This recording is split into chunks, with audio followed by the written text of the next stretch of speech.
The morning sun streamed through the tall windows of my mother's Victorian dining room, casting golden light across the elaborate Easter spread she'd spent days preparing.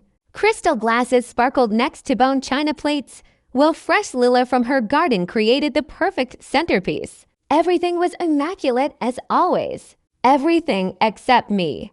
I sat at the far end of the mahogany table in my simple cardigan and jeans, watching my family gather for our traditional Easter brunch. At 31, I was the odd one out. The daughter who'd chosen words over wealth, stories over status. The family disappointment who spent her days playing with imaginary characters instead of building a real career.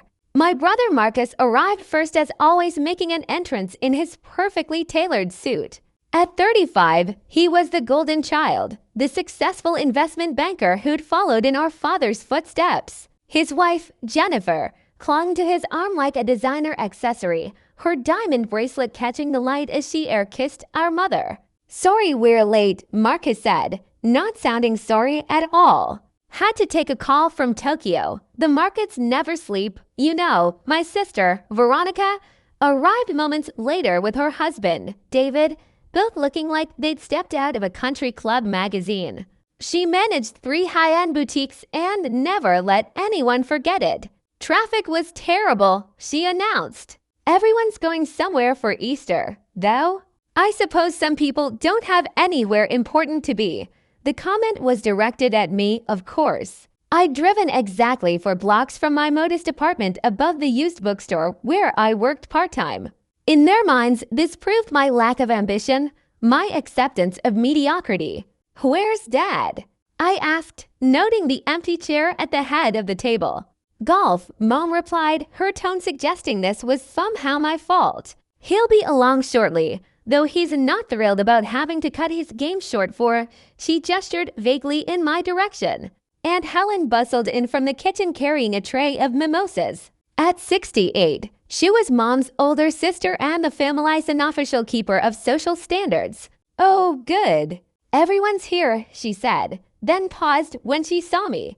"Well, almost everyone who matters." I helped myself to scrambled eggs, ignoring the familiar sting of being treated like an afterthought. 5 years of this. 5 years since I'd left my corporate marketing job to pursue writing full-time. 5 years of family gatherings where I was the cautionary tale, the daughter who'd thrown away her potential for pipe dreams. "So, Lily," Jennifer said, settling into her chair with practiced grace, "still working at that little bookstore?"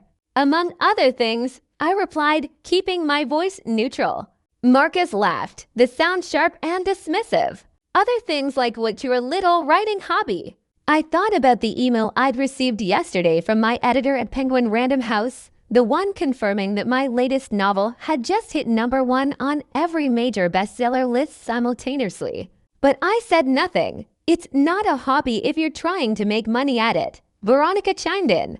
"Though I suppose when you're not actually making money." That's exactly what it is. Dad arrived as the main course was being served, still wearing his golf shoes and looking irritated about his interrupted game. Robert Sinclair commanded attention wherever he went, 6 feet tall, silver-haired, with the kind of presence that came from 30 years of closing million-dollar deals in commercial real estate. Sorry, he said, kissing Mom's cheek and taking his seat. Had to finish the back 9. Thompson was about to sign the Harbor District contract. "Business on Easter, darling?" Mom asked, though she clearly approved. "Success doesn't take holidays, Margaret." He glanced around the table, his eyes settling on me with familiar disappointment. "Speaking of which, Lily, your mother tells me you're still playing writer." The word "playing" hit like a slap. I've been writing seriously for 8 years. Publishing for 5, but to him it would always be playing. "I'm still writing." "Yes, any actual sales this quarter?" Marcus asked. I thought about my royalty statement from last month's 7 figures for the quarter alone, but they'd never believe it, and I wasn't ready to share that information yet. "Some sales," I said simply. Veronica snorted. "Come on, Lily, real numbers." "How much did you actually make last year?" The irony was almost painful. Last year, I'd earned more than all of them combined. But I lived simply, drove a 10-year-old Honda. and worked part-time at Mrs. Chen's bookstore because I love the community of readers who gathered there. Writing is such an uncertain field, Aunt Helen said. No stability, no benefits, no real future. It's fine as a hobby, dear, but you really should consider a backup plan or a main plan, Dad added. The real world. As if the world I'd built, the readers, the letters, the teachers using my novels wasn't real. I appreciate the offer, Dad, but I'm happy where I am, happy. Marcus nearly choked. Lily, you live in a studio apartment above a bookstore. Before I could respond, Aunt Helen's phone chimed. She frowned. Oh, interesting. The New York Times just sent their weekly bestseller alert. Her expression changed as she read, 50 million copies. $120 million net worth. Double quotes. 6 pairs of eyes slowly turned toward me. Lily, Mom said slowly. Your middle name is Anne, and our maiden name was Hartwell. I took a sip of orange juice. Lots of people have those names, but the truth was already forming in their eyes. Lily and Sinclair. All Hartwell, Aunt Helen whispered. Silence broke. I work at the bookstore because I like it there, I said. And I own 40% of it. I opened my phone. My author page filled the screen. Bestsellers, awards, global sales.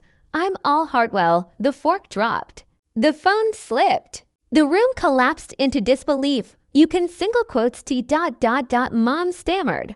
You live like this because I choose to, I said.